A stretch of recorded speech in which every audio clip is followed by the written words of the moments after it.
सकाळची सगळी कामं आवरून थोडंसं निवांत बसले होते तर पत्र्यावरती खूप मोठा आवाज यायला लागला. पाठीमागे जाऊन बघितलं तर माकडे आले होते नेहमीप्रमाणे. तर थोडंसं कॅमेरामध्ये त्यांना शूट केलं. मुलांचे एक्झाम सुरू आहेत त्यामुळे प्रेम लवकर आला होता घरी आणि मग दोघांनी बसून जेवण केलं. त्यानंतर मग ह्या दुपारच्या वेळेलाच माझं काय काम असेल तर मी काढू शकते.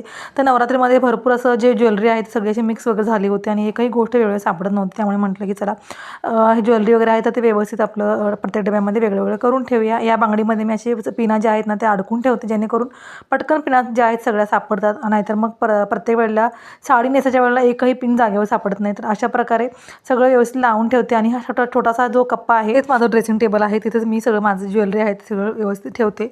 त्यानंतर कपडे पण भरपूर असे विस्कटले होते नवरात्रीमध्ये. प्रत्येक ड्रेस हा तो घाल असं त्यामुळे तर ते पण म्हटलं की चला घडी करून ठेवूयात. तर ते सगळं घडी करून ठेवलं आणि तोवर मग शाळेत श्रीला आणि जायची वेळ झाली. त्याला घेऊन आले. त्यानंतर मग लगेच चहा ठेवला आणि बाकीचं मग जो पसारा आहे आवरायचा होता तो पण आवरला. हे एकच लोखंडी कपाट आहे ज्यामध्ये आमचे चौघांचे कपडे जे आहेत ते मी ठेवते घडी करून. तर मागच्या वेळी मी एक व्हिडिओ टाकला होता चॅनलवरती की चौघांचे कपडे मी एकाच कपड्यामध्ये कसं ठेवते. तर तो व्हिडिओ तुम्ही नक्की बघा. त्यामध्ये मी वेगळ्या वेगळ्या ट्रिक्स सांगितलेल्या आहेत फोल्डिंगच्या जेणेकरून कमी जागेमध्ये भरपूर असे कपडे बसवता येतील. तर त्यानंतर मग इथे चहा जो आहे तर शिला चहा लागतो तर त्यामुळे त्याला थोडासा चहा भरपूर दूध घालून देते.